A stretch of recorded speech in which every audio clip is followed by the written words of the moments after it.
Recording in progress. Ladies and gentlemen, hello again and welcome back to Don't Worry About the Government. My name is Chris Novembrino. This is episode 531, and joining me on the show today is Robert and Dan. Hello again, gentlemen. Dan, you say something so that you both don't step on each other at the same time. How you doing, Chris? Fantastic. I appreciate both of you extending those warm wishes to me. Robert, how are you doing?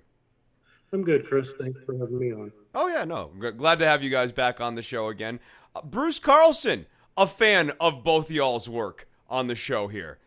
So That's I high really praise. like- I that's really cool. like- That's cool, right? Yeah. No, he and I were chatting about doing a little bit of collabo work here this month, and he mentioned that he enjoyed both y'all's work. So I want to publicly acknowledge y'all and say, keep up the good work. See? Yeah, that's great to hear. I've always really respected his work. Oh, that's nice. That's nice. I guess here, let's fire it off with this real quickly. Someone wrote into the show this week, and we went back and forth multiple times, and I think you guys got to see a little bit of the exchange, but to sort of like shorthand it, where we're currently at in the exchange, I kind of want to get y'all's opinion in, which is I'm at an impasse with this listener over the importance or lack thereof when it comes to polling with regards to strong support versus regular support. So, like, you know how they'll conduct polls and they'll give you four responses: support, strongly support, oppose, strongly oppose, right? This person I am going back and forth with, where it seems to really be the crux of our argument and like the debate. Everything else aside, is this person puts a particular weight on the idea that strong support when you give a polling response is somehow meaningfully more relevant than regular support. What do you guys think about that? I, it would depend. I mean, the questions can be so easily framed to be persuasive.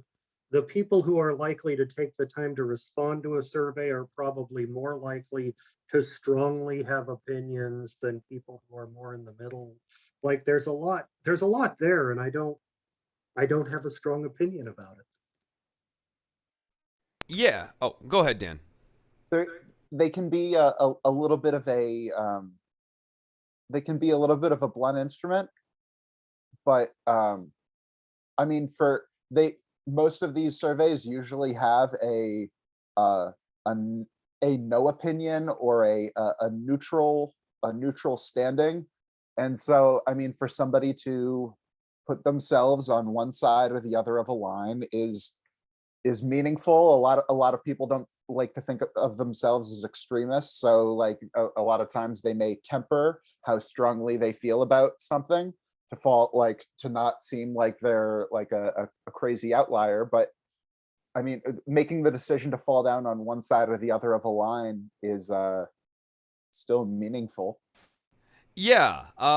For me, it's the clear point of delineation is support oppose. That how strongly you support or oppose something is sort of really not all that relevant. Some of the examples we were talking about is like gun control or the infrastructure bill.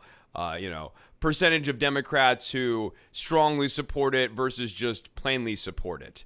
And you mentioned how no opinion can be a blunt instrument. I was also thinking about how slightly support and slightly oppose are equally as blunt instruments in a more subtle way. The implied read of somewhat support is that I have some reservations about this thing and it is towards the center. Whereas you could somewhat support, let's say, the infrastructure bill, but be upset, for example, that it doesn't go far enough to actually address the environmental crisis. So you somewhat support the infrastructure bill. I think that actually might match the opinions of listeners of the show. Like, you want the thing to pass.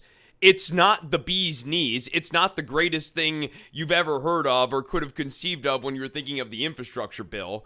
But you want it to pass. You think on balance it would be better if the thing passes than doesn't pass. So you can be further to the left and honestly respond, I somewhat support on an issue too. To be clear, I thought I was stating that polls in general were a blunt instrument, where like when you're breaking something to a multiple choice question, like there aren't five opinions or five perspectives that neatly fit into each of these categories. So like people like they're getting too semantic about how about where people put themselves into each of those categories can be it's like trying to analyze an image if you don't actually have high enough resolution. Like you can't do the CSI zoom in if you don't actually have granular data. It's like you made people take one of five positions, and people are much more nuanced. What you're making me think about now is how the slight support actually is important only insofar as it clarifies uniform absolute support. So like you'll always have a question why someone somewhat opposes a bill or somewhat supports a bill, right? But the reason those categories are useful is as clarifiers for the things that are like in Rumsfeld, rest in peace, big guy terms, like the known knowns that we know that strong oppose is no matter fucking what, I am never going to support the infrastructure bill because Joe Biden is trying to pass the infrastructure bill. I don't want it. I don't like it. If someone somewhat opposes the infrastructure bill, that's a nuanced thing, right? Like that. That's clear. No, like, so, and when there's any number of questions as to why, but that category is useful because we know how many people are in the hard category. So to me, if you're looking at these polls, it's sort of like don't even worry about somewhat support because like somewhat support. One, they're saying support and they're somewhat, and two, there could be any number of reasons why they somewhat support something, and or somewhat oppose something, and those are idiosyncratic. yeah, but and then on the other hand, the strong support might be your wedge issue people or your culture war people, and those are the people who you're never. It's not worth it to go after those people and try to like affect their opinion in any way. Or ditto with like strong oppose. Yeah, like that's what I'm saying. Like the strong categories are actually they're useful and they're really the only ones you should focus on in the sense of like just count the rest as support because that's what they're saying. The strong oppose tells you how many people you're never going to get. The strong support is how many people who are basically not going to be talked off of this rock. And that's there you go. The partial support categories are most likely people who it's like I would support this thing, but like with these contingencies, like I wouldn't want it to overreach. I wouldn't want it to take like a weird authoritarian direction. And the people in the somewhat opposed are probably have that like I could in theory get behind it, but I feel like it could run off in this runaway direction, and so they have ways that they could be brought on. Yes, yeah, but then and another way is understanding is that push comes to shove at this present moment. What that responded is telling you this is which direction they'd be shoved. Yeah, like if you made them pull the lever. I mean, the other thing that's important to remember why like we don't need to ruminate too hard on somewhat and what its relevance is like when it's time to vote for a candidate. It is not necessary for you to have any more support for that candidate than really somewhat support that candidate. I really like it's not Joe Biden. yeah, no, it's Joe supported Biden's Biden? saving grace, right? Like they didn't ask me, do you somewhat or do you strongly support Joe Biden in November? It's a damn good thing they didn't. Right. Right? That mercifully for them, that was not the question. Yeah, it doesn't matter though. Like so, I mean, you can be. it's the Karl Rove thing of 50% plus one. You can be as lukewarm on something as humanly possible. What was it? Didn't you say last show that, I just need you to vote for the guy, not to support him? Like, I just need you here for this, right? Yeah, you just need to be there. You don't need doesn't have to be your favorite person. You don't have to love them. You don't have to wear a T-shirt of them. Well, and on the bad side, if the other side are outright fascists, all you have to be is terrible, like you said. Yeah. And I think that statement gets increasingly true in both directions. Like, yeah, I know. Like the motif of this show is like that may be a very, very true statement in like both ways, and like, yeah, it is the real problem with the two-party system. Like, all right, so let's get into it here. Um, First and foremost, I guess we'll get into this. We'll cover the combo part of this too while we're at it.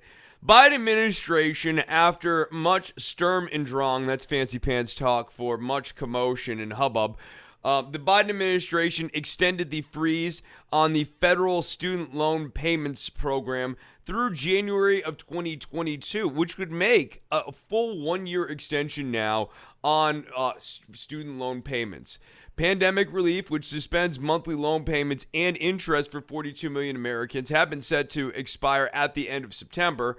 The administration says that this is the last time it will extend the freeze. Essentially, what the administration is doing at this point is they are deciding that they are going to test the Kavanaugh concurrence at the court levels. The Biden administration heretofore had been saying that the reason they couldn't extend the eviction moratorium, or I'm sorry, not the eviction, yeah, and the student loans thing too as well. Like both of them were because of court opinions here, was because of Brett Kavanaugh. But they have now extended that program. They have the ability to extend it on further here. They're saying this is the last time. We'll see you on that. I think more likely the eviction side of things will be the last time. That said, though, before we move on to the eviction side, because, yeah, I guess there's two different moving parts this week here.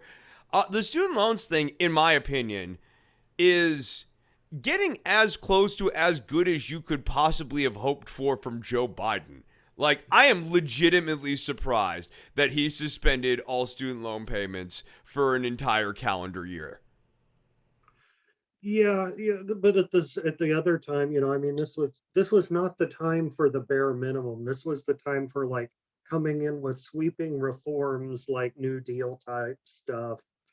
Actually, like you said, deal with the court system, pass actual legislation, actually be aggressive. And in my opinion, they can continue to show up and do the bare minimum. I mean, just anecdotally, the people I know with student loans, they just go, well, if I can't afford them, I can't afford them. What's going to happen is going to happen, you know, and that's a lot of people right now. I think part of this, though, to play, I guess, the Biden's advocate here a little bit, it is that come on, give me a break, cut me some slack here. He does have the extant reality of 9 Supreme Court justices who are not stacked favorably against him right now. He needs Clarence Thomas to not be on that court. And even if that happened, he would still then need to get that judge onto the court, which may prove to be no easy feat given the way Kristen Sinema has decided that she absolutely adores being the center of attention. We could see some Sinema and Manchin heroics here to submarine this Supreme Court nomination. Maybe we could balance things out with having 8 Supreme Court justices. Wouldn't that be nice? Yeah. But don't forget that they painted themselves in this corner, and now they're up against time. And gee, guys, there's nothing we can do because we didn't do anything to lay the groundwork for this a year ago. I agree. No, look, could they have done better on this? Yes. I mean, could Ruth Bader Ginsburg have retired? I mean, I'm not debating any of that fact set. In a world where you are stuck with a Brett Kavanaugh. I'll grant you this too. I think it's worth saying.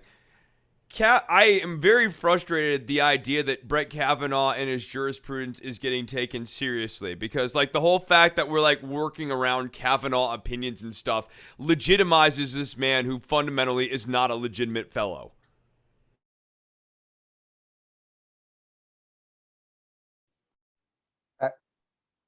Absolutely. The having so much content, like the nexus of or the logjam of Kristen Sinema and Joe Manchin, combined with like as I don't know, venal of an actor, or as cynical of an actor as Kavanaugh, just in that like in terms of pressing like real business interest, doesn't leave me very hopeful. No, I mean, a real problem for the administration.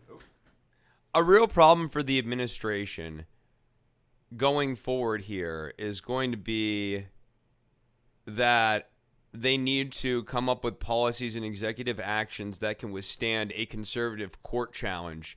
And this is a conservative court challenge that will be playing very, very fast and loose with what originalism is. So essentially what you need is a conservative court challenge where you can hope that Roberts can maybe rope Gorsuch and bring them over to create a concurring side with the liberal minority. Well, yeah, and my big concern with all this stuff is as all the powerful parties in America, and you're seeing it around the world more, as they continue to show up and do slightly less than the bare minimum, people are growing more and more frustrated, and authoritarianism slowly gains more ground. You know, where does this lead in 10 years, 20 years, if we just continue to have this, you know, less than the bare minimum, you know, to have. I think that's particularly true when it comes to the election reform bill, and even the 1-6 commission. I mean, to see people, we are 7 months out from that. Like a thing that I mean, if you had asked me when I was 18 or 19, like, will we ever see like lunatics storming the Capitol en masse and stuff like that? Really, it's a thing you see in movies and stuff, and you'd see it in 90s movies and that sort of thing. But like, it'd always be like kind of like far-fetched because something's really going wrong in the movie. You know, like everyone's protesting on the Capitol. Oh, we're running into the Capitol building. I never thought I'd see that in my lifetime. And we're now 7 months out from that, and there's a large cadre of people, largely on the right, who are like, oh, I can't believe we're still talking about this. And if the Democrats also mirror that fatigue and don't take this seriously, don't take the election reform bill seriously, I agree with you. 10 years from now, the Republicans are going to get back in office, and they are going to make, between now and then, and they're going to take efforts to make sure that the Democrats never get back in office again. And that's going to be a tough fucking moment. Well, and that doesn't exactly pair well with the court deciding that they're going to bow out of the gerrymandering issues with, you know, congressional districts. Like all this stuff doesn't fit well in a nice way.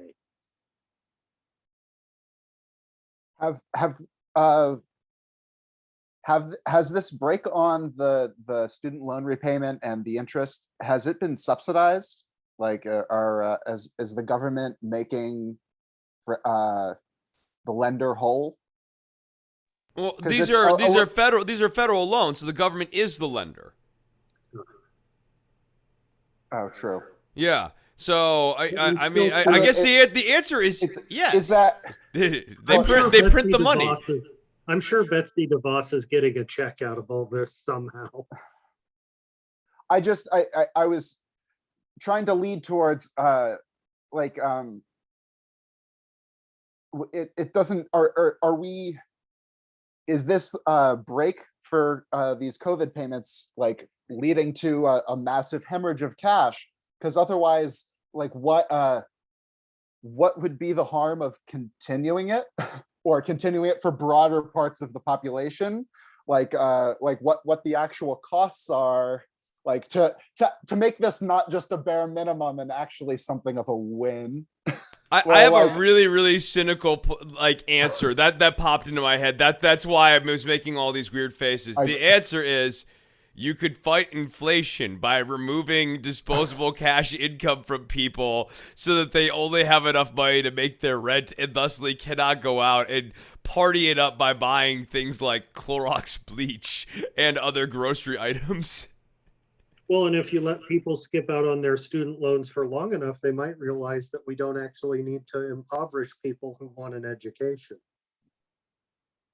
Yeah, I mean, there's any number of problems. Plus, also the administration does have some vested interest. Like these state schools, they need to have people going in and doing education too. I don't. That last thought was bad. That let's hit the edit button on that and pretend that last sentence didn't happen. I'll edit it in post, but in the video, and we're moving on now. Let me get to our next headline here. Los Angeles. We were talking about sticks and carrots in the last episode. Los Angeles, a place where carrots are at least a popular food item. I don't know about sticks. Maybe it'll become a craze soon enough. Los Angeles is considering requiring vaccines as proof at restaurants, gyms, and indoor sporting events. The mandate would require eligible individuals to demonstrate that they've received at least one vaccination dose to visit indoor places such as restaurants, bars, retail stores, gyms, spas, movie theaters, stadiums, and concert venues. If passed, the measure would be the widest-ranging vaccination verification effort in the city to date. And I will put this on at the end of my little blurb here. Another thing that would be cruising its way up to the Supreme Court, absolutely. Yeah, unless they want to really change precedent, though, there is so much stuff cited in Supreme Court precedent on public health stuff that, and businesses want to get back to normal. I think that what's going to wind up happening, because the federal government doesn't really have the balls to actually do this. The state and local governments don't. Your gym doesn't really have the power to. I think it's going to come down to big companies saying, if you want a job, you're going to have to go get vaccinated. And that'll stand up at the court, because the Republicans have spent 20 years, saying corporations can do whatever they want. And so I think that'll pass muster at the court. So God help us, we need Amazon to save us. Yeah, at will employment really coming back around on conservatives in labor. Yeah, it's going to be really hard for them to make a case against this. And I think, business in this case, I'm speaking with like the capital B, is in a popular position in the sense of, I believe it is the broad truth that most people, liberal and conservative alike, would like to be able to again find a way with the aid of vaccinations to engage safely in society with still added caution, but not live in, let's say, red light anymore and live in yellow light, where we have masks on, where we have vaccines on, but we're working and we're still engaging with each other and we're trying to be as safe and as mindful as possible, but like we're still being social creatures. I'm still out there teaching guitar lessons. We're doing stuff. We're still making food and serving it to each other. All these sorts. We want to be able to go and sit down in a restaurant like that. I don't need to get a poll. I don't need to see strong support or slight support on this one either. I've got a real good sense that most people want to be able to do this stuff in some way, even if it is in a limited way. And I think, broadly speaking, yes, there are people who are going to be unhappy a little bit that there are limits, but they would prefer limits than nothing. And there are going to be people who, for many, the limit is going to be the sweet spot, which is basically, it's a utilitarian argument. And like, in this sense, utility, it's populist. This is actually a populist argument. You're doing what would generally broadly make people feel good. People want to be able to work, make income. I want to be able to play shows again. That's still kind of like tough going here, and that affects my income. I want people to be able to go to concert venues safely. If they shut concert venues down again, that's bad. think business Yeah. is going to have America, broadly speaking, on its side with this idea of, yeah, vaccines, masks, but like open, still working and stuff is the way to go. Especially absent any sort of notes or rumblings on DC of future COVID stimulus spending right now. If Yeah. this is where we're at, then this is clearly the best path forward. And, it is what it is.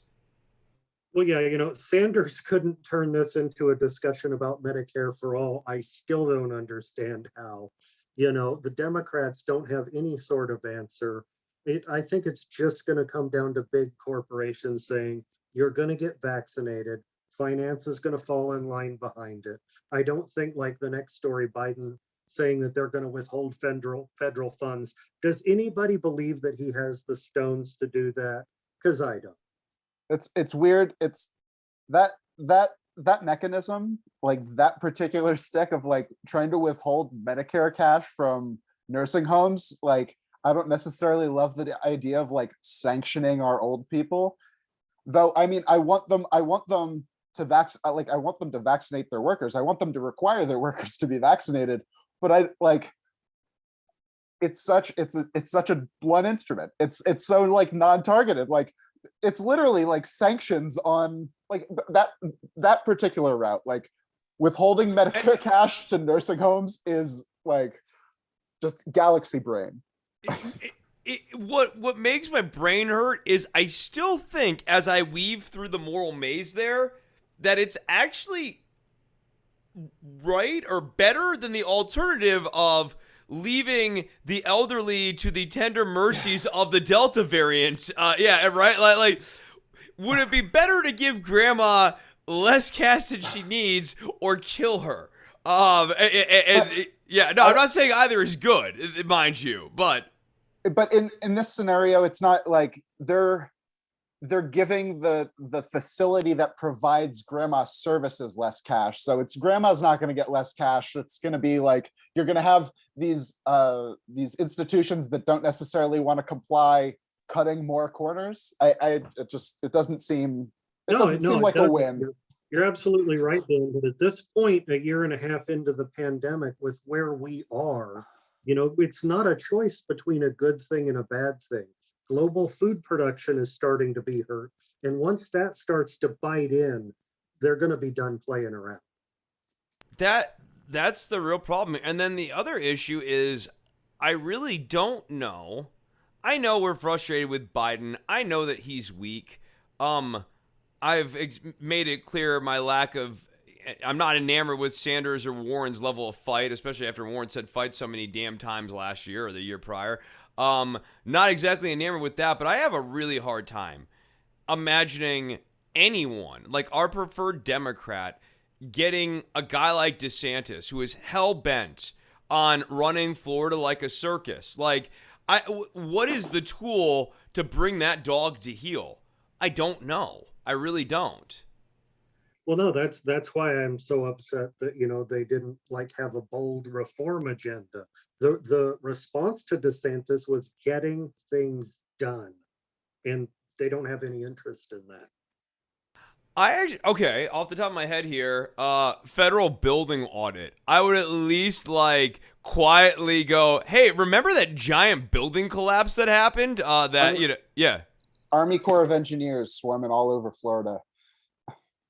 Ron, time for you to make some choices here. You can stop radiating COVID into the nation, because let's be real about this. The Florida numbers are not just like out of hand, like, yes, the nation is spiking. Florida accounts for around 1/3 of all of the cases in the country.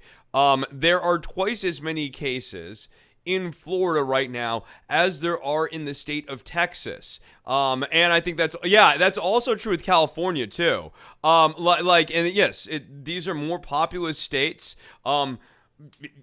Florida is doing things that are wrong. Yes, people go there for vacation. Yes, all that. But like they're outperforming on a per million like person thing right now, and this Delta variant is running hog wild through Florida. Florida, a vacation to last the rest of your life. Oh, and don't even get me started about Sturgis. Sturgis, this is the biggest Sturgis ever. 700,000 anticipated up there. I was reading reports earlier about food trucks where people have been testing positive for COVID and still working. And still Yeah, working. the market for used Harleys is probably going to crash soon. Yeah. And they will. You won't need to salvage them either. They'll still be in working order. I mean, like this is we're really cruising into what Fauci dubbed last year the dark winter, but Fauci has lots of different adjectives and lots of different things on different days, but doesn't seem to have things that line up squarely with where we were at last year. Yeah, right. Yeah, this winter is setting up to be interesting. And I mean, you can see all of these pieces that could lead to really bad outcomes, but it's impossible to know, like, nothing survives contact with the enemy. And right now, the enemy is winter and cold and flu season. And I mean, we're still in the height of summer and it's looking like this. And we know that COVID tends to brew and brew and brew and then explode. And it's who knows what's going to happen before spring. I worry a lot given where we're at. We're going to be back in school in September. We're going into fall, which is starting to get into cold and flu season. And if we start at this high of a baseline number, we're at 168,000. And it's in the middle. Yeah, like the second Biden week of wanting August. Biden wanting schools open so that we can have a return to normalcy, and it's just a pandemic of the unvaccinated is probably not going to age well. Yeah, and I have given some slight in defense ofs in the past here. I was tweeting about it and kind of pulling my head out. I was working and I decided to pop on the press conference with the schools guy and Psaki where they're talking about their plan to reopen schools, and it is very, very clear that the administration does not have a plan other than full speed ahead with reopening schools. Or if they do, they're absolutely playing coy on it right now, which is bad politics. If they have a plan, they should announce it. They should be encouraging all these red states to follow their plan explicitly right now. And if/when this blows up, be able to scapegoat it on the red states. Right now, the way they're handling it doesn't even allow for that. No, right now, the way they're handling it is there is not going to be a Delta variant problem.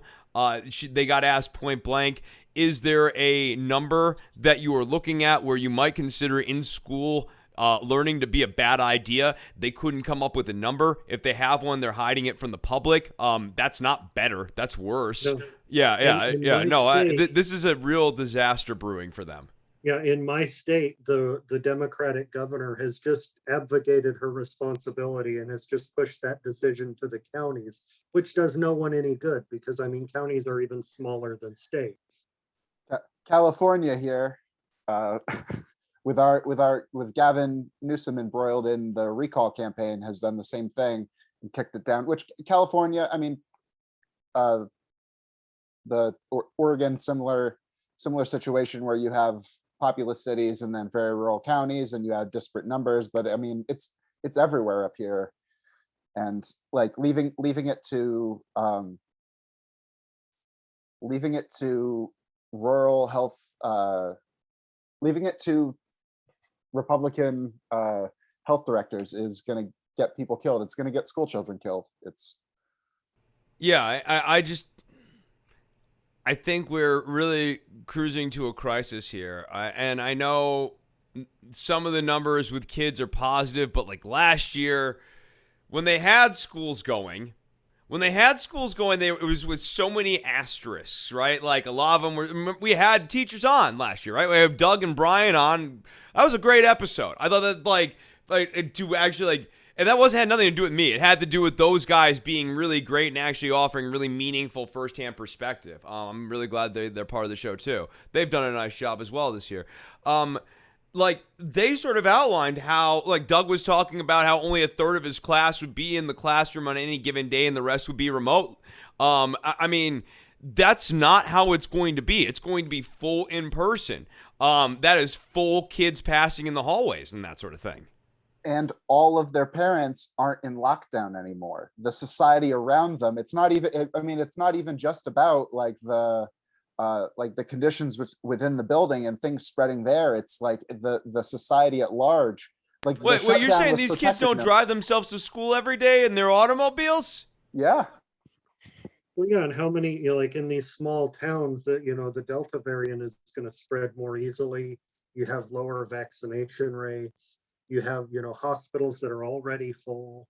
I'm seeing what I saw last winter, which is, ambulances in the middle of the night heading from rural communities to bigger communities. And from what I understand from some people who are in medicine, is those are patients being transferred, that they do that mostly at night. So we're already seeing all of these pieces in place, and there's just no willpower left to deal with it. And I'll say for my part, professionally, I see it firsthand with my nurse staffing contracting job. We are flaring back up again. So this is very real. Everyone be safe. And if you want more of the show, patreon.com/DWATG to get the full thing. Part 2 coming your way. I mean, you can just watch it right now. Yeah, or you could even come and see our on video. Yeah.